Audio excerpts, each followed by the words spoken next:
오늘의 주요 뉴스입니다. 감염 취약시설인 요양병원의 대면 접촉 면회가 재개됐습니다. 다만 방문객은 사전에 면회를 신청해야 하고 방문 전 신속 항원 검사에서 음성을 확인해야 합니다. 코로나19로 고통받는 자영업자와 소상공인을 위한 채무조정 프로그램인 새출발 기금이 출범했습니다. 채무조정을 신청하면 2주 정도의 심사 기간을 거친 뒤 조정안이 마련되고 실제 채무조정 약정까지는 2달 정도 걸릴 것으로 예상됩니다. 어린이와 임신부의 무료 독감 예방접종이 5일부터 시작됩니다. 생후 6개월에서 만 13세 사이 어린이 가운데 1회 접종 대상자와 임신부가 대상인데 무료 접종은 내년 4월 30일까지 가능합니다. 정부는 심각한 심야 택시난을 해소하기 위해서 의무휴업제인 택시보제를 해제하고 심야 호출료인 최대 2,000원 올리기로 했습니다. 또 심야 시간대만 일할 수 있는 법인 택시 파트타임 근로제도 도입하고 타다나 우버 같은 플랫폼 운송 사업도 활성화하기로 했습니다. 코로나19로 인해 열리지 못했던 세계 불꽃축제가 3년 만에 이번 주 토요일 한강변에서 화려하게 펼쳐집니다. 형형색색으로 하늘을 수놓는 다양한 불꽃 모양은 어떤 기술로 구현되는 건지 불꽃 속의 과학 원리를 사이언스 투데이가 상세히 알려드립니다.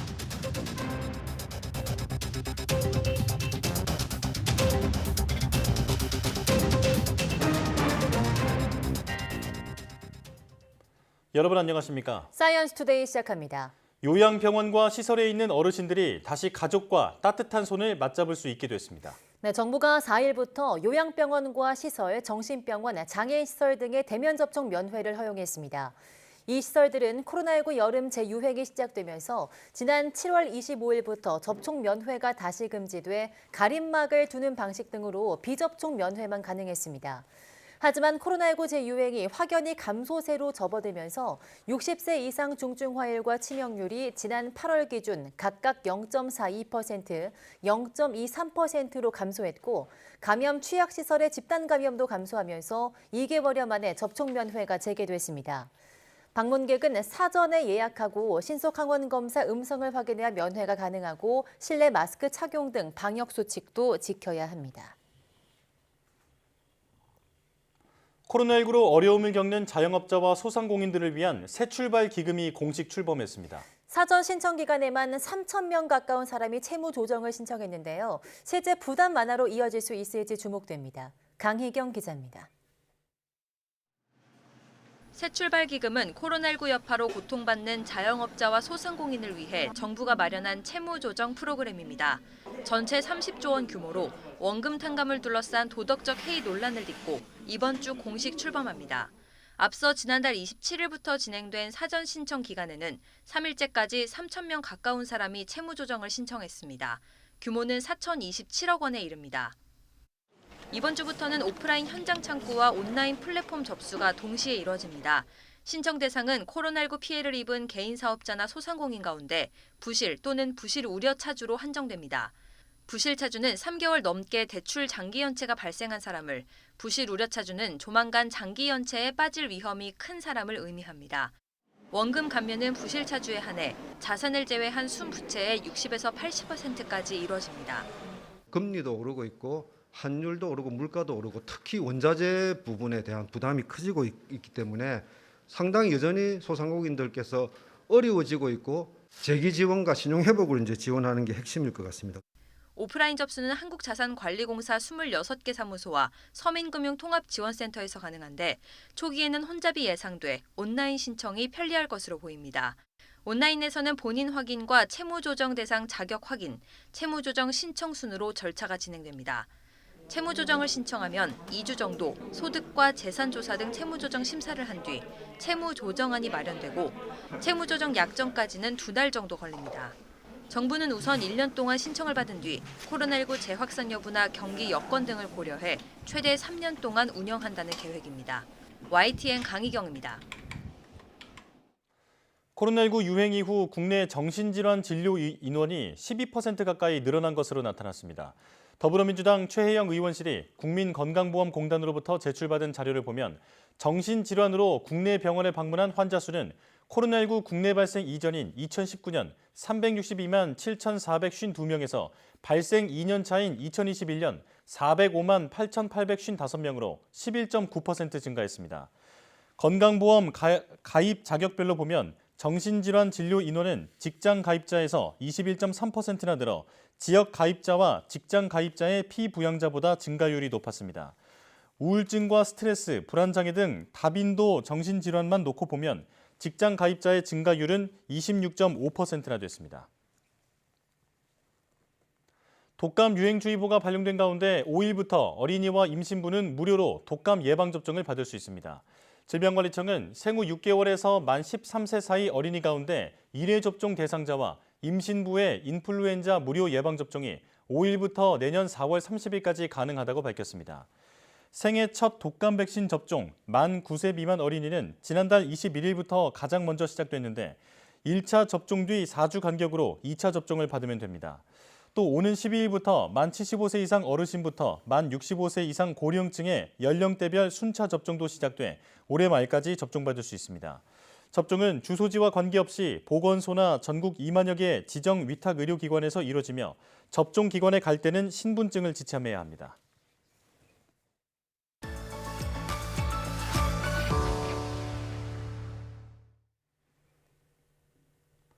최근 세계 기상기구가 기후와 연관된 과학연합기관들과 우리는 잘못된 방향으로 가고 있다라는 보고서를 발표했습니다. 네, 이 보고서는 온실가스, 지구온도, 기후 예측과 전환점, 도시 기후 변화, 극심한 날씨 영향 등 조기 경고에 초점을 맞추고 있다고 하는데요.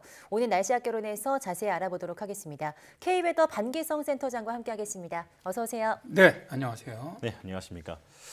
이게 사실 그 기후변화를 막기 위해서 각국이 노력을 기울이고 있는데 이게 잘못된 방향으로 가고 있다라고 하니까 조금 충격적인데요. 이 보고서 내용부터 한번 정리해 주시죠. 세계 기상기구는 올해 9월 13일이었죠. 이제 그때 발표한 보고서에서 기후과학은 분명하다. 우리는 잘못된 방향으로 가고 있다. 세계 기상기구가 조정한 과학연합기관들의 보고서에 따르면 훨씬 더 획기적이고 야심찬 대응이 없다면 기후변화의 물리적, 사회, 경제적 영향은 점점 더 파괴적이게 될 것이다. 온실가스 농도가 계속해서 사상 최고치를 기록하고 있음을 보여주고 있다.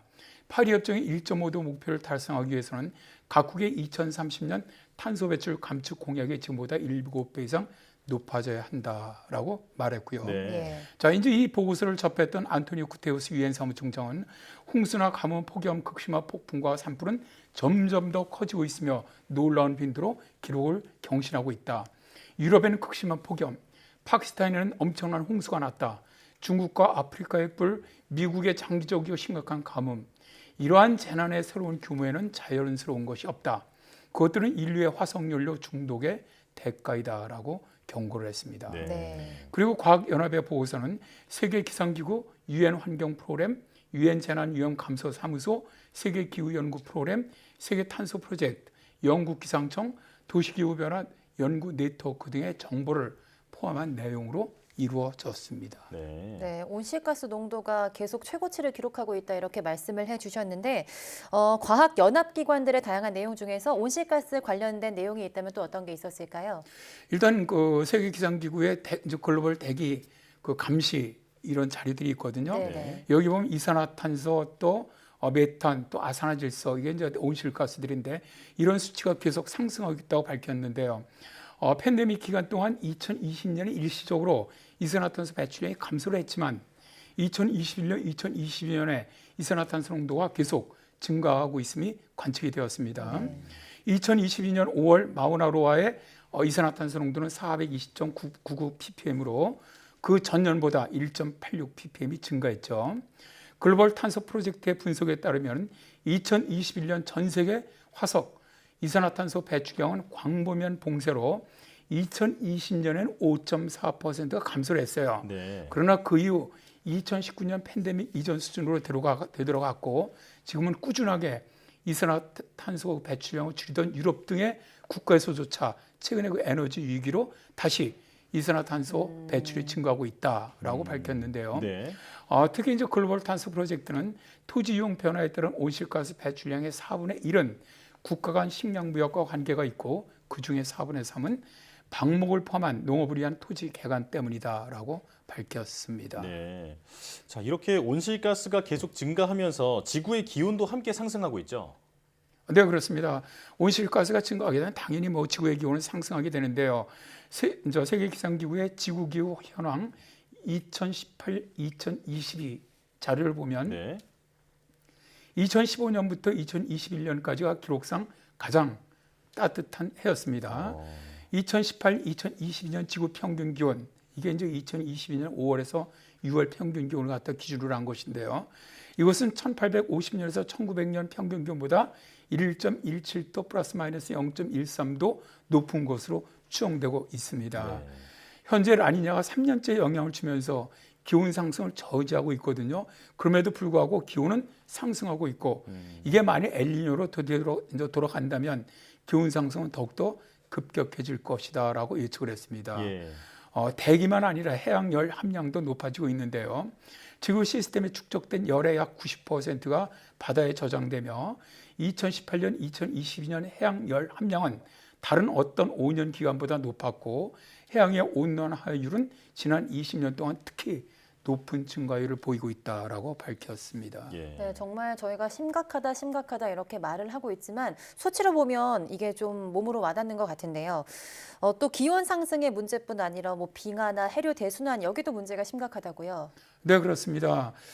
세계 기후 연구 프로그램 같은 경우는 언젠가 이게 티핑 포인트가 될 것인가에 대한 연구는 사회가 향후 기후 완화라든가 적응의 비용, 이익 및 잠재적 한계가 적용돼야 한다라고 말하고 있는데요. 네. 이게 이제 대서양 연렴 대순환을 얘기했습니다. 이게 뭐냐면 세계적으로 기후 시스템의 열, 소금, 물의 분포에 대한 중요한 원동력을 얘기하는 이론인데 최근의 연구는 바로 이 대서양 연렴 순환이 지난 1000년 동안 다른 어떤 때보다도 현재의 기후에서 더 약해질 수 있다는 것을 보여주고 있다라고 말하고 있는데요. 만약에 이 순환이 멈춘다면 우리가 그 영화 투모로우에서 보았었던 빙하기가 찾아올 수도 있습니다. 그리고 그린란드와 남극 대륙의 극지방 빙상이 녹는 것이 현재 중요한 전환점에 이르고 있고요. 이로 인해서 앞으로 수백 년에서 수천 년 동안 상당한 해수면 상승으로 인해서 세계적인 결과를 초래할 것으로 보았습니다. 네. 또 아마존 열대우림의 건조화는 지구 탄소 순환에 지금 영향을 미치고 있고요. 장마 같은 주요 기상 시스템을 교란시키는 지역 감을 만들고 또 생태계를 파괴하고 있다라고 주장하고 네. 있습니다. 네. 자, 이 기후 변화가 특히나 또 사람들이 많이 모여 사는 이 도시에 큰 영향을 주고 있기 때문에 큰일 아니겠습니까? 그렇습니다. 이런 기후 변화가 사실 세계의 도시화 이게 이제 많은 영향을 주는데 지금 큰 문제가 도시화가 정말 심각한 문제거든요. 네. 도시 기후 변화 네트워크는 일반 도심은 강수량 증가라든가 극심한 더위와 같은 기후 변화의 영향이 매우 취약하다라고 밝혔고요. 또 바다와 가까운 해안 도시는 해수면 상승 가속화라든가 급성 만성 해안 홍수에 취약하다라고 말하고 있습니다. 네. 이러한 영향은 사회 경제적 도전과 불평등을 약화시킨다고 말하고 있는데요. 보고서에서는 세계적으로 2050년까지 970개 이상의 도시에 사는 16억 명 이상의 사람들이 최소 35도에 도달하는 3개월 평균 온도에 정기적으로 노출될 것으로 전망을 했습니다. 예. 한 예로 2022년 3월에서 5월 사이에 인도의 델리는 5번의 폭염을 겪었고요. 최고 기온은 49.2도에 달했는데 델리 인구의 절반이 저소득 거주지에 살고 있고 극심한 더위에 아주 매우 취약한 상황에서 이 폭염은 사회 경제적인 문제 또 공중보건에 엄청난 영향을 미쳤다는 것이죠. 네. 또 방콕이나 휴스턴 또 베네치아 등 저지대 해안 도시와 정착촌은 해수면 상승이나 폭풍 해일이나 치마 등으로 인해서 더 빈번하고 광범위한 해안 홍수에 직면할 가능성이 크다고도 보았습니다.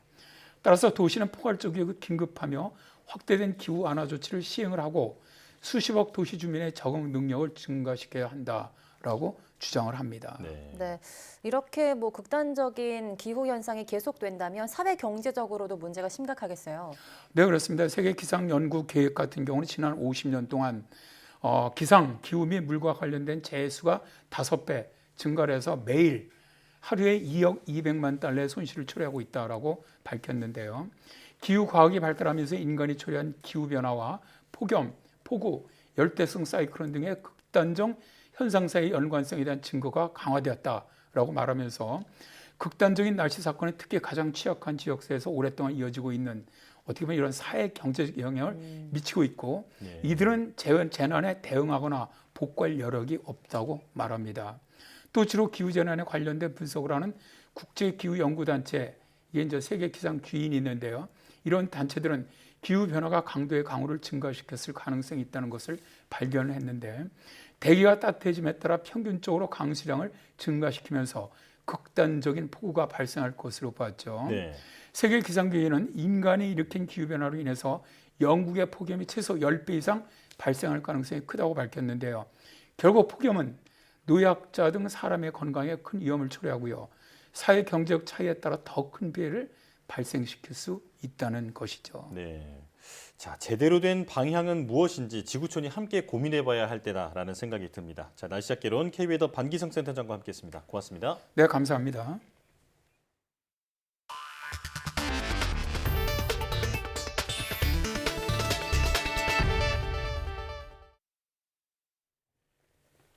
올해 노벨 생리의학상은 오래전에 멸종한 인간 조상의 게놈, 유전체를 분석해 인류의 진화 과정을 밝혀낸 스웨덴 출신 진화 유전학자 스반테 페보 교수에게 돌아갔습니다. 페보의 아버지 또한 40년 전 노벨 생리의학상을 수상해서 2대째 노벨상을 받는 가문의 영광을 누리게 됐습니다. 이동환 기자입니다. 67살의 스웨덴 출신인 페보 교수는 자신의 노벨상 수상 소식을 처음엔 장난인 줄 알았습니다. Well, I initially thought it was a joke, actually, that it was my research group who made an elaborate joke. But then it sounded a little too convincing, but it was hard to digest, actually, immediately. 의대 졸업 후 의사 대신 인류 진화를 연구한 페보 교수는 평생 한우물만 팠습니다. 현대 유전체 분석 기술을 적용해 4만 년 된 네안데르탈인의 뼈에서 채취한 미토콘드리아 DNA를 분석하는 데 성공했습니다. 불가능할 것으로 여겨졌던 DNA 분석을 통해 독자적으로 추론한 현생 인류가 네안데르탈인과의 짝짓기를 통해 네안데르탈인의 유전자 일부를 물려받았다는 사실을 밝혀냈습니다. 페보 교수는 40년 전 호르몬 물질인 프로스타글란딘을 발견한 공로로 노벨 생리의학상을 공동 수상한 수네 베리스트렘 교수의 아들입니다. 2대째 같은 분야의 노벨상을 받는 가문의 영광을 누린 셈인데 페보 교수는 비밀스런 혼외자라 어머니의 성을 따랐습니다. 아버지로 인해 지금 하는 일에 큰 관심을 갖게 됐다는 페보 교수는 30년 전 호기심에 좋아서 시작한 일이 지금의 결과를 낳았다며 수상 소감을 밝혔습니다. Es ist besonders erfüllend, weil es hat sozusagen angefangen als eine Liebhaberei oder eine Art Hobby vor 30 Jahren und wurde ziemlich lange angesehen als irgendwie ein Kuriosum. 올해 분야별 노벨상 수상자는 생리의학상을 시작으로 4일 물리학상, 5일 화학상, 6일 문학상, 7일 평화상, 10일 경제학상 순으로 발표됩니다. YTN 이동원입니다. 허리케인으로 발사대에서 조립동으로 옮겨진 미국의 달 탐사 아르테미스 로켓은 앞서 2번 기술적 문제로 발사가 연기된 바 있습니다. 지난 2011년 우주 왕복선 종료 이후 자체 설계한 로켓으로는 11년 만에 처음이라서 그간의 공백이 기술적 결함으로 이어졌을 가능성이 제기되고 있습니다. 이성규 기자입니다. 지난 27일 허리케인 북상으로 세 번째 발사가 또 연기되며 조립동으로 옮겨진 미국 달 탐사선 아르테미스 1호. 기상 조건으로 연기됐지만 새 발사 준비를 위해서 발사체인 스페이스 론치 시스템 SLS 로켓의 종합 점검이 불가피합니다. 우선 비행궤도 이탈 등 유사시 로켓을 폭파해 민간의 피해를 막는 비행 종단 시스템의 배터리를 새 것으로 교체해야 합니다. 나사가 배터리를 교체하면 로켓 발사장인 케네디 우주센터의 안전을 담당하는 연방우주군이 이를 점검 후 승인합니다. 자기네들이 그 안전의 기준에 들어왔느냐를 결정을 하는데 거기에 이제 플라이트 터미네이션 시스템의 이제 주요 안건 중에 하나가 배터리가 충분한 충전량을 가지고 있느냐. 또 1차와 2차 발사 취소의 원인이었던 엔진 냉각과 액체 연료 누설의 정확한 경유와 대책도 마련돼야 합니다. 하지만 이 같은 기술적 점검이 녹록하지 않을 것이란 우려가 나오고 있습니다. SLS 로켓은 과거 우주왕복선 발사에 쓰였던 RS-25 엔진 4개를 재활용했습니다. 엔진은 재활용했지만 2011년 우주왕복선 발사 종료 이후 나사가 자체 설계한 로켓 발사는 이번이 11년 만에 처음이라는 점에서 그간의 발사 중단이 기술적 단절로 이어졌을 가능성이 있다는 지적입니다. 그런 그 만든 기술자들 그리고 운영했던 기술자들이 이제 너무 갭이 오래됐으니까 그동안에 이제 어떤 기술적 단절 아니면 경험의 단절이 있을 수도 있고 이번에 그 발생한 그 액체 수소의 그 누설 문제는 아마 그런 원인이 가장 크지 않았을까 뭐 이렇게 생각을 할 수가 있습니다. 우주 왕복선 종료 이후 나사는 러시아 로켓에 자국 우주인을 태워 우주 정거장에 보내거나 스페이스X 등 민간 기업의 로켓을 이용했습니다. 나사 빌 넬슨 국장은 아르테미스 1호의 가장 빠른 발사 가능 시기는 10월 하순이지만 11월 중순에 발사할 가능성이 높다고 밝혔습니다. YTN 사이언스 이성규입니다. 오는 8일 세계 불꽃 축제가 한강변에서 3년 만에 다시 열립니다. 화려하고 다양한 형형색색의 모습으로 가을밤을 수놓는 이 불꽃 속에도 과학이 숨어 있다고 하는데요. 양혜영 기자가 불꽃 속의 과학을 들여다봤습니다.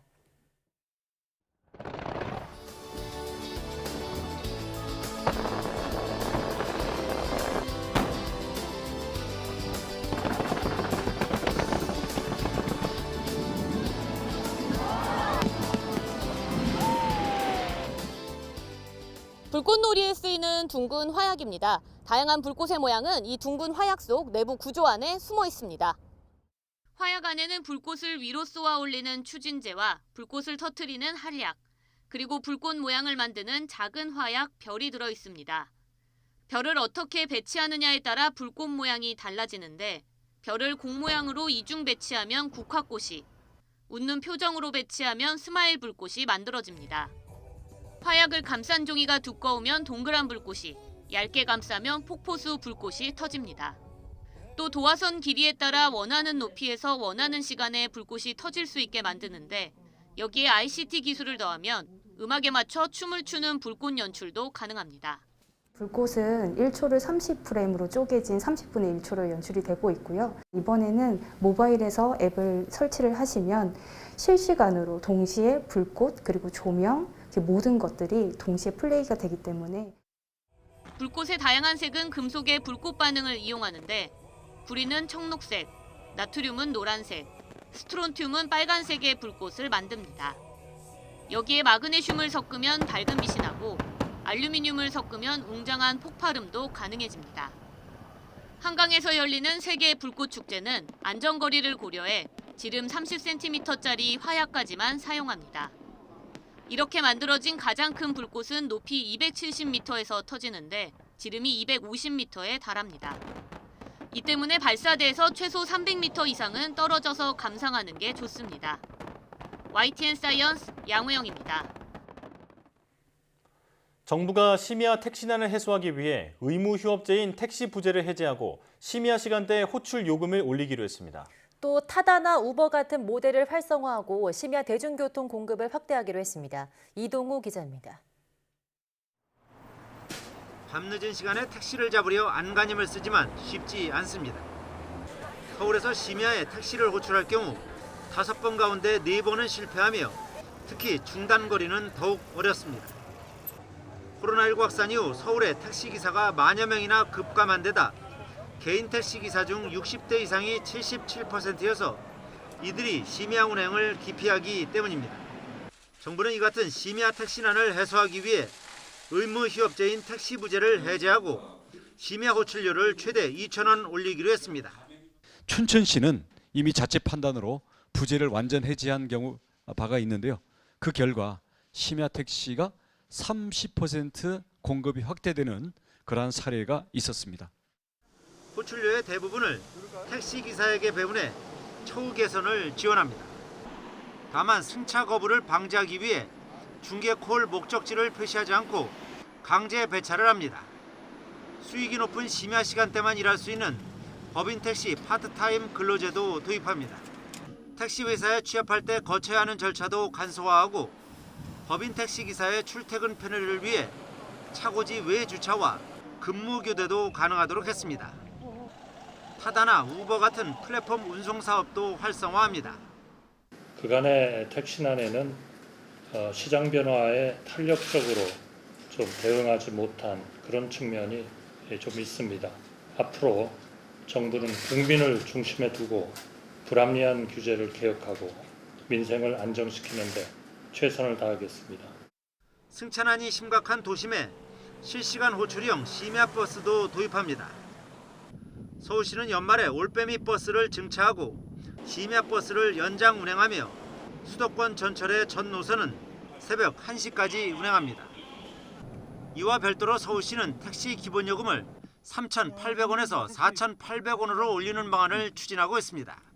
심야 할증도 밤 10시에서 새벽 4시로 확대하고 할증률도 20에서 40% 차등 적용합니다. 심야 할증 요금은 오는 12월, 기본 요금 인상은 내년 2월부터 적용됩니다. YTN 이동호입니다. 전라남도 곡성군의 옛 초등학교 터에 건강한 밥상으로 소문난 맛집이 있다고 합니다. 당뇨 예방과 혈당 조절 개선 효과가 입증된 우리쌀로 만든 바라 현미만 고집하는 농가 맛집이라고 하는데요. 오점곤 기자가 다녀왔습니다. 지난 98년에 문을 닫은 한 초등학교. 폐교 안쪽에는 농진청에서 인증한 농가 맛집이 자리 잡고 있는데 유엔 식량기구에서 모범 농민상을 받은 일명 우리쌀 전도사 이동현 씨가 주인입니다. 이 농가 맛집의 반찬은 전부 채식 중심이고 밥은 우리쌀로 만든 바라 현미만 고집합니다. 톡톡 씹혀요? 네, 톡톡 씹히는 식감이 좋고 근데 거칠지가 않아서 좋아요. 현미를 물에 불려서 이틀 정도 놔두면 0.5mm가량 싹이 트는데 이 바라 현미로 밥을 지으면 식감이 좋아지고 소화가 더 잘 된다고 합니다. 발화를 시키면 이 톡톡 씹히면서 부드럽고 소화 흡수가 잘 되기 때문에 사람들이 건강에 좋은 기능성 물질도 먹고 특히 저항전분 함량이 높아서 당뇨 예방과 혈당 조절 개선 효과가 연구 결과 입증된 농진청 개발 도담쌀로 바라 현미를 만들면 몸에 좋은 성분이 더 많아졌습니다. 네, 우리 쌀 소비 촉진 전도사답게요. 동현시내 폐교식당 바로 앞에는 이렇게 여러 종류의 쌀을 재배하는 시험포가 마련되어 있습니다. 동현시는 또 바라 현미로 만든 미숫가루와 쉐이크를 만드는 등 우리 쌀과 농업을 지키는 일에 앞장서고 있습니다. 식량 중심의 쌀이 애면당하는 것 같아서 되게 좀 속상해가지고 그래서 어떻게 하면 좀 더 소비자들하고 가깝게 우리 쌀의 가치를 알릴까 해가지고 이렇게 바라 현미를 17년 동안 연구하면서 한국농업기술진흥원에서는 기능성 쌀 소비 촉진을 위해서 기술 이전뿐만 아니라 시제품 개발을 위한 R&D 사업화 자금을 지원하고 있고 우리 쌀 전도사가 고집하는 바라 현미가 가격 폭락으로 어려움이 가중되고 있는 쌀 재배 농가에 어느 정도 버팀목 역할을 할 수 있을지 주목됩니다. YTN 오점곤입니다. 기후위기로 농촌에서도 탄소를 줄이는 게 화두가 되고 있습니다. 네, 저탄소 생물 농업 실천이 대안인데요. 유네스코 생물권 보전 지역 전북 고창의 사례를 김범한 기자가 취재했습니다. 관광지가 되다시피 한 유기농 포도 재배 농장입니다. 포도나무 한 그루에서 무려 4,500송이까지 달리는 기록을 세운 덕분입니다. 유기재배는 화학 비료도 쓰지 말아야 되고 제초제도 쓰지 말아야 되고 이제 퇴비를 저희가 자가 생산을 했어요. 반면에 고창군의 대표 특산품 복분자 재배 면적은 나무가 말라 죽으면서 최대 1,450헥타르에서 250헥타르로 줄었습니다. 원인으로 지목된 것은 화학 비료와 농약을 계속 써온 관행농법. 이에 따라 저탄소 생물농업 실천으로 우수한 농산물 생산 기반 구축을 추진해보자는 국제학술대회가 열렸습니다. 저탄소 생물농업 기술 보급으로 화학비료, 화학농약을 적게 사용하여 토양 수질, 오염 방지와 농업 경영비 절감은 물론 안전한 국민 먹거리 생산과 지속 가능한 농업 실현에 최선을 다하겠습니다. 기후변화 대응의 필요성과 농산물 브랜드 마케팅 전략, 생육 촉진용 미생물 비료 개발 등에 대한 발표와 질문, 토론이 이어졌습니다. 탄소 중립은 미래를 위한 일이면서 동시에 현재의 우리에게 행복한 일이 되어야 합니다. 저탄소 생물농법에 대해 고창 구민과 지역 농업인들의 공감과 지지를 얻고 자연과 인간이 함께 살아가는 지속가능한 농촌을 만들어 가겠습니다. 고인돌과 갯벌, 생물권 보존지역 등 유네스코 5관왕의 도시 고창은 가축 분뇨의 에너지화 등 저탄소 농업 실천으로 후대에 자신있게 물려줄 수 있는 농업 기반 구축에 앞장서 나갈 계획입니다. YTN 김범환입니다. 환율이 무섭게 오르면서 외국에서 원자재를 들여오거나 달러 빚을 진 기업들의 부담도 커졌습니다. 우리 기업이 갚아야 하는 외화 빚은 역대 최대인 210조 원까지 늘었습니다. 이승윤 기자입니다. 10월 11일부터 일본 무비자 개인 여행이 풀려 한숨 돌렸던 항공업계. 하지만 거침없이 치솟는 원달러 환율에 다시 깊은 한숨을 내쉬고 있습니다. 항공기를 들어오며 막대한 외화 차입금을 조달한 대한항공과 아시아나항공은 환율이 10원 오르면 각각 350억 원, 284억 원가량 외화 평가 손실이 발생하기 때문입니다. 항공사는 일반적으로 외화 결제 비중이 높아 환율이 오르면 평가 손익과 현금 흐름의 변동이 발생합니다. 이러한 외생적인 환율 변동 위험을 최소화하기 위해 파생 상품 등을 통한 해칭으로 적극적인 수익성 관리를 하고 있습니다. 수입 원자재 의존도가 높은 배터리 업계와 석유화학 기업들도 고환율이 큰 타격입니다. 리튬 등 삼성 SDI가 들여오는 배터리 양극재 소재 가격은 올 상반기 킬로그램당 평균 41.83달러로 지난해 평균보다 58.7% 치솟았습니다. LG화학이 들여오는 나프타 수입 가격은 올 상반기 톤당 평균 876달러로 지난해 평균보다 35.8% 올랐습니다. 기업별 외화 부채 규모는 SK하이닉스와 SK이노베이션, LG에너지솔루션, 대한항공의 순으로 컸습니다. 국내 기업이 갚아야 하는 외화 빚은 대외 채무 합계는 2019년 말 1,125억 달러에서 2020년 말 1,234억 달러, 지난해 말 1,452억 달러로 급증했습니다. 이어 올 상반기 말 1,491억 달러, 우리 돈으로 210조 원까지 오르며 역대 최대치를 찍어 기업들의 금융 부담이 늘어날 전망입니다. 정부는 고환율이 제품 가격의 급격한 상승과 투자 축소로 이어지지 않도록 기업들의 협조를 당부하기도 했습니다. 최근 우리 경제는 글로벌 에너지 위기와 삼고와 함께 경기 침체 등 많은 어려움에 직면해 있습니다. 기업인 여러분들의 적극적인 협력이 절실합니다.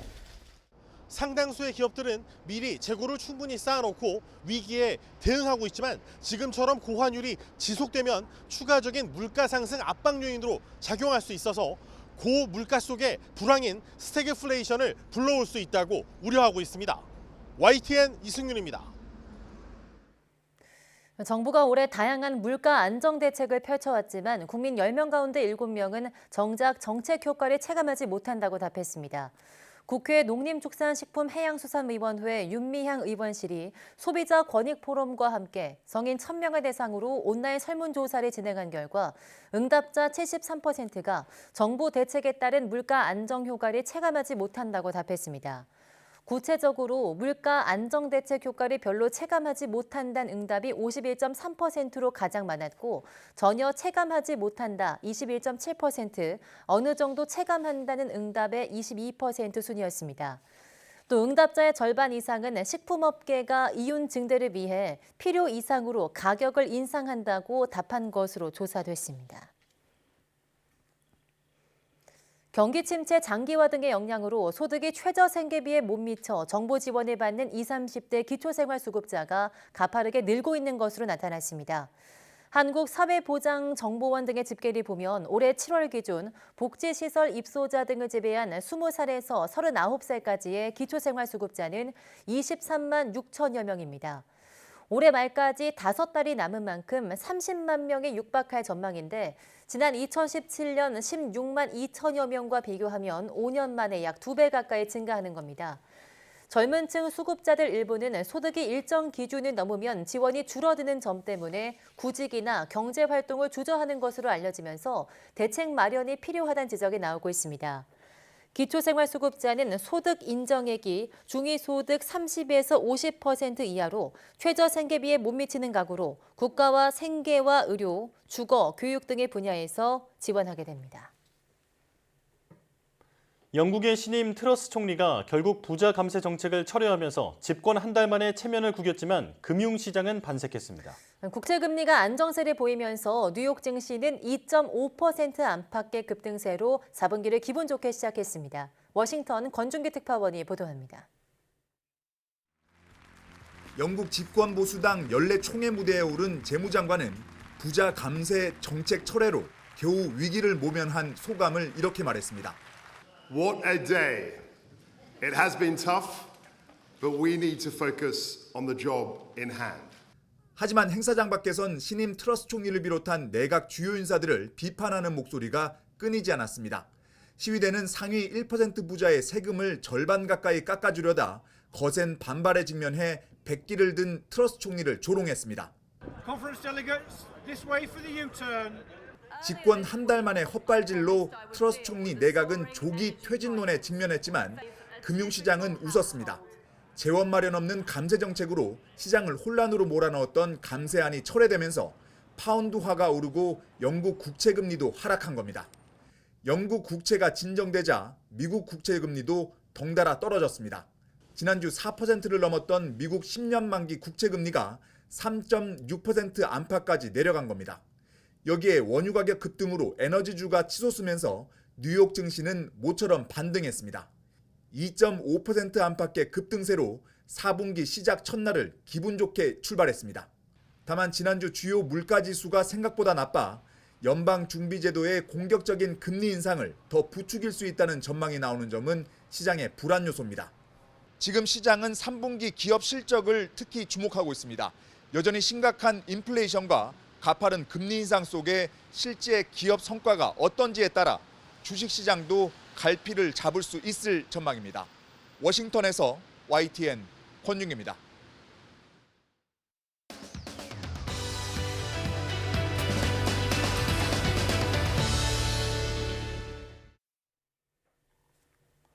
우리는 매일 거의 매 순간 크고 작은 결정을 하면서 살 수밖에 없죠. 그런데 결정을 할 때 객관적인 상황과 내용을 비교하고 살피는 이성적인 판단도 들어가지만 그에 못지않게 감정적인 부분도 크게 작용한다고 합니다. 네, 오늘 한길 사람 속은에서는 의사결정에 직간접적으로 관여하는 감정의 요인에 대해 자세히 알아보겠습니다. 조현주 미디어 심리학자와 함께합니다. 어서 오세요. 네, 안녕하세요. 네, 안녕하십니까.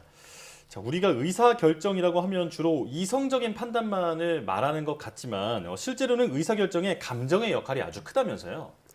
네, 사람들은 감정과 이성이 분리되어 있다고 믿는 경우가 많은데요. 현대 심리학에서는 감정과 이성을 서로 분리된 것이 아닌 상호 유기적으로 연계된 하나의 시스템으로 이해하고 있습니다. 네.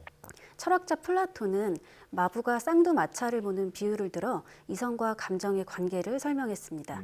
마부를 이성으로, 두 마리 말을 의지와 욕망으로 비유했고 마부는 균형을 잡으며 두 말을 몰아야 한다고 강조했는데요.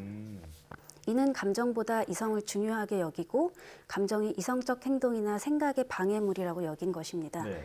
그런데 이런 주장이 이성만 중요하고 감정은 중요하지 않다는 의미가 아닙니다. 플라톤에 따르면 감정은 이성적인 생각을 뒤흔들 만큼 매우 큰 힘을 가졌고 그가 쌍두마차를 끄는 두 마리 말을 감정에 비유한 것은 마차에서 말의 존재가 매우 중요하다는 뜻입니다. 이성은 목적지로 가기 위해 방향을 조종하는 역할을 하지만 감정은 마차를 끄는 근본적인 힘을 가지고 있습니다. 네. 결정을 내리는 게 쉬운 일은 아닌데요. 결정을 내렸는데도 그 결정을 실행하기 좀 어려운 경우가 있는데 이것도 감정 때문이라고요? 네, 우리가 아무리 숙고를 해서 결정한 것이라고 해도 왠지 마음이 내키지 않으면 실행력이 좀 약해지는 경우가 있습니다. 이때 뭔가 내키지 않는 것은 이성이 아닌 감정인데요. 감정의 동의를 받지 못한 결정은 뿌리가 약한 나무와 같습니다. 지속시키는 에너지를 공급받지 못하면 결국 사라지게 되죠. 만약 고민 끝에 어떤 결정을 내렸는데 실행이 되지 않을 때에는 실행 방법을 점검하는 것 외에 결정에 대한 나의 감정을 돌아보는 것도 필요합니다. 네. 실행 방법 말고도 결정에 대한 나의 감정을 돌아보는 것이 필요하다는 말씀이 크게 와닿는데요. 자, 그렇다면 이제 감정과 이성 모두를 동원해서 합리적인 의사결정을 해야 하는데 어떻게 해야 올바른 결정을 내릴 수 있을까요? 네, 감정이 이성보다 의사결정에 더 영향을 미친다고 주장했던 노벨상 수상자 허버트 사이먼은 자신의 논문 감정과 의사결정에서 감정에 의해 좌우되는 제한된 합리성을 언급했습니다. 네. 사실 의사결정에 앞서 의사결정자는 관련된 모든 정보를 알지 못하고 결정을 위한 완벽한 능력을 지니고 있지도 않습니다. 한계 범위 내에서 선택지를 매우 단순화시키고 그 후에 남은 것 중에서 만족스러운 쪽을 고르는 것이 제한된 합리성을 가진 인간이라고 했는데요. 네. 사이먼은 이를 최적의 선택이 아닌 만족화된 선택이라고 이름 붙였습니다. 그래서 사이먼은 빠르고 반사적이고 무조건적으로 작용하는 직관력과 느리고 의식적이고 명백하고 논리적인 추론을 이끄는 인지 능력이라는 두 가지 능력을 병행해야 의사결정을 더욱 합리적인 방향으로 개선할 수 있다고 말합니다. 또한 인간 합리성에 대해서 이해하려면 우선 감정이 어떤 역할을 하는지 이해해야 한다고 강조했습니다. 네, 앞서도 잠깐 말씀을 해주셨지만 이 감정이 마찰을 끄는 근본적인 힘과 같다 이렇게 말씀을 해주셨는데요. 그 의사결정에서 감정이 어떤 역할을 하는지 다시 한번 좀 정리를 해주시죠. 네, 감정은 우리 뇌의 행동 선택 과정에서 중대한 영향력을 발휘하는데요. 오늘 점심을 뭘 먹을까? 이렇게 좀 사소한 결정부터 어느 회사에 취업할까처럼 인생에서 중대한 결정까지 우리의 의사결정에는 반드시 감정이 필요합니다. 뇌에 종양이 생겨 감정을 담당하는 부분을 제거한 환자들에 대한 연구가 있습니다. 일부 환자는 기억이나 언어, 지능 등 완벽한 이성적 능력을 갖고 있었지만 종양 제거로 감정은 느낄 수 없었는데요. 이들은 분노나 기쁨, 슬픔 등 감정을 겨냥한 어떤 자극에도 반응하지 않았고 자신이 겪은 비극적인 사고를 떠올리게 해도 전혀 동요하지 않았습니다. 그 연구 결과 감정이 마비된 환자들은 합리적인 의사결정을 잘하지 못하는 것은 물론 아예 결정을 내리지 못했다고 합니다. 문제 상황에서 여러 대안을 도출하고 장단점을 생각하는 것까지는 가능했지만 최종 결정을 내리지는 못했습니다. 이는 감정이 배제된 채 이성만으로는 의사결정을 내릴 수 없다는 사실을 입증한 셈인데요. 만약 감정이 조금도 개입되지 않고 결정을 내린다면 수많은 옵션의 장단점을 끝없이 비교하는 함정에 빠질 가능성도 있습니다. 네, 말씀을 들어보니까 감정이 없다면 우리가 결정을 내릴 방향 자체를 잃어버리게 되는 게 아닐까 좀 이런 생각이 드는데요. 자, 감정이 그만큼 의사결정에 아주 중요하다는 건데 그런데 요즘 MBTI 검사처럼 서로 성격 유형을 나누는 것이 유행하고 있지 않습니까? 이제 이런 유형에 따라서도 의사결정의 방식이 달라질까요? 네, 우리가 결정을 내릴 때 사고와 감정은 상황에 따라 모두 필요한 요소들이지만 때로는 라이벌 관계가 되기도 하는데요. 융의 심리학을 연구했던 스위스의 심리학자 졸랜드 자코비에 따르면 이성적인 사고를 통해 결정을 내리는 것은 옳고 그름, 참과 거짓으로 결정을 내리는 것에 가깝고 감정을 기반해 결정을 내리는 것은 좋다 싫다, 동의할 수 있다 없다 혹은 괜찮은지 안 괜찮은지로 결정하는 것에 가깝다고 합니다. 그래서 사고형은 맞아 이것이 옳은 거야 라고 표현한다면 감정형은 이것이 나에게 가치가 있어 라고 표현합니다. 사고형은 결정할 때 그것이 옳은 결정이었기 때문에 결정했다고 생각하지만 감정형은 그 결정이 좋았기 때문에 결정을 한 것입니다. 감정형은 개인적인 감정과 가치관이 중요해서 결정을 내릴 때 실리적인 것보다는 그런 결정이 어떤 기분을 가져오느냐 그것이 더 중요한 것입니다. 그렇군요. 네, 그런 차이가 있다는 거는 그래도 알고 있지만 이게 머릿속으로 두 가지가 충돌할 때가 많거든요. 뭐 일은 해야 되는데 영화는 보고 싶고 이런 감정이 좀 충돌할 때가 많은데 왜 결정하기 전에 이 두 가지 마음이 공존하는 걸까요? 네, 우리 뇌에서 밀고 당기는 일이 끊임없이 벌어지고 있다고 하는데요. 미국 캔자스 주립대학 킵 스미스 교수는 사람이 두 개의 마음을 갖고 있기 때문이라고 했습니다. 우리는 최소한 두 개의 마음을 가졌고 뇌는 하나의 존재가 아니며 의사결정 메커니즘도 한 가지만 있는 것이 아니라고 말했습니다. 스미스 교수는 실험 대상자들에게 위험하거나 애매한 상황에서 고민하게 하고 뇌가 활동하는 모습을 관찰했는데요. 그 결과 사람이 고민할 때는 신중한 판단을 하는 뇌 부위와 감정적 판단을 하는 뇌 부위가 동시에 작동을 했습니다. 흔히 계산 영역으로 불리는 뇌의 신중한 시스템은 수학과 합리적 결정에 이용되고 감정적인 의사결정 시스템은 뇌의 원시적인 부분이 담당합니다. 인간은 뇌의 원시적인 부위와 이성적인 부위가 동시에 작동하면서 결심하게 되는 건데요. 우리의 뇌는 사람에 따라 조금씩 차이가 생기지만 감정과 이성의 지배를 동시에 받으며 살고 있습니다. 그래서 일상의 사소한 일에서도 결정이 어려운 경우가 많고 중대한 결단을 내릴 때에는 엄청난 양의 감정을 소모하게 되는 것입니다. 한 사람 속에 다양한 의사결정 알고리즘이 존재해서 그래서 고민이 길어진다는 사실 참 놀랍습니다. 오늘 의사결정 과정에서 감정이 얼마나 힘이 센지 알게 됐는데요. 그런데 이런 감정을 자극해서 사람들이 제도를 잘 따르게 그렇게 설계하는 방식이 있다고 하는데 이건 어떤 원리인가요? 네, 우리 과거 대중들은 공소나 문화 속에서 규칙을 따르는 경향이 있었는데요. 지금은 사람들이 지시를 원하지 않고 개인의 자유를 존중해 주기를 원합니다. 네. 자유를 원하는 만큼 결정부터 책임까지 본인의 몫이겠죠. 예를 들어 사람들이 안전띠를 매게 하려면 어떻게 해야 할까를 생각해 봤을 때 광고를 반복해서 하거나 위반 시 벌금을 많이 부과하는 방법은 그리 성공적이지 않았습니다. 미국 노스캐롤라이나주 정부는 클릭 잇 오어 티켓이라는 캠페인을 만들었는데요. 네. 안전띠를 매든지 아니면 벌금을 내라는 뜻으로 캠페인 이후 안전띠를 착용하는 비율이 10% 증가했다고 합니다. 이유를 살펴봤더니 이 캠페인은 사람들에게 결정권을 준 것이 다른 캠페인과의 차이점이었습니다. 안전띠를 맬 수도 있고 매지 않을 수도 있지만 매지 않으면 벌금을 내야 합니다. 위험하기도 하고요. 네. 하지만 그건 오로지 우리의 결정에 달려있죠.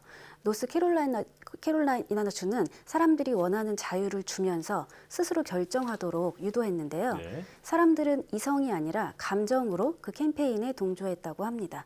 이처럼 타인에게 결정권을 줄 때 역시 감정의 역할이 중요합니다. 우리가 의사결정을 하는 주요 도구는 감정이기 때문입니다. 네, 어떤 결정을 해야 할 때 원래 저는 감정을 배제해야 옳은 결정을 할 수 있다 이렇게 생각하는 편이었는데요. 뭐 옳고 좋은 결정을 할 때는 뭐 옳은 방향과 그리고 근본적인 힘을 키우기 위해서 뭐 감정과 이성이 공존해야 한다는 그런 걸 배운 시간이었던 것 같습니다. 조현주 미디어 심리학자와 함께했습니다. 오늘 말씀 고맙습니다. 감사합니다.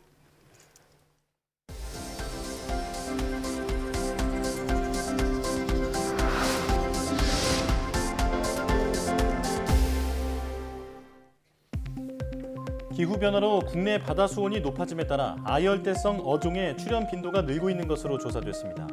국립수산과학원은 지난 2012년부터 2021년까지 제주 연안에서 통발과 그물로 어획 시험을 진행한 결과 붙잡힌 전체 어종 가운데 아열대 어종 비율이 42%를 차지했다고 밝혔습니다. 포획된 아열대 어종은 호박돔, 독가치, 황놀래기 등 총 74종으로 특히 2020년에는 전체 어류 중 아열대 어류가 47%를 차지해 가장 많이 잡힌 것으로 기록됐습니다.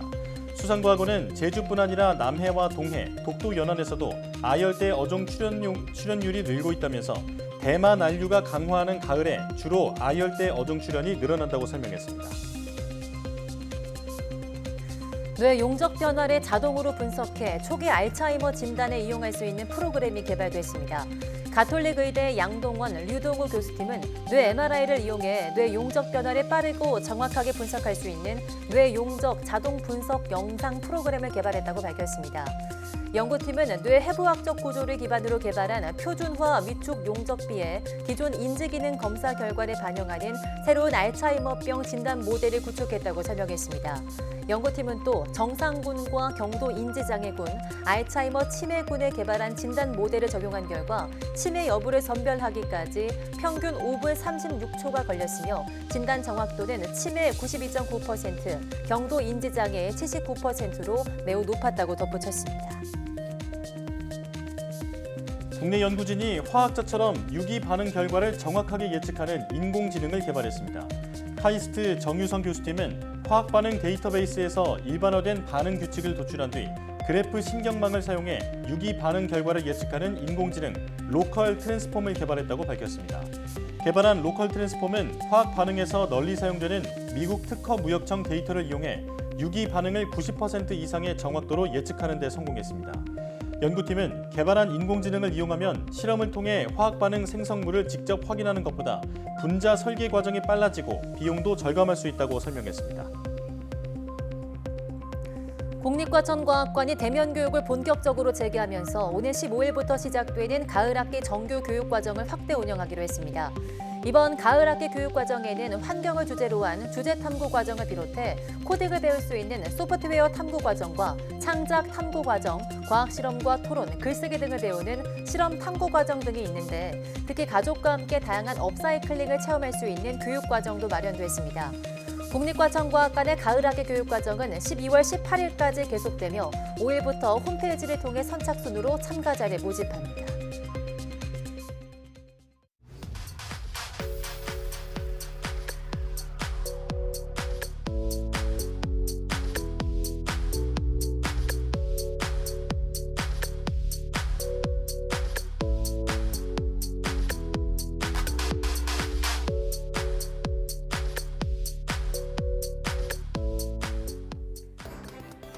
코로나 대유행 시기 가장 외로웠던 분들이 바로 요양병원과 시설에 계신 어르신들이 아닐까 싶은데요. 대면 면회가 재개되면서 이제는 가족들과 따뜻한 온기를 다시 나눌 수 있게 됐습니다.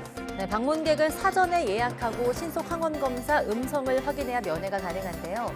문제가 없더라도 열이나 기침 같은 증상이 있으면 어르신들의 안전을 위해서 방문을 자제하는 게 좋겠습니다. 사이언스 투데이 마칩니다. 함께해 주신 여러분 고맙습니다.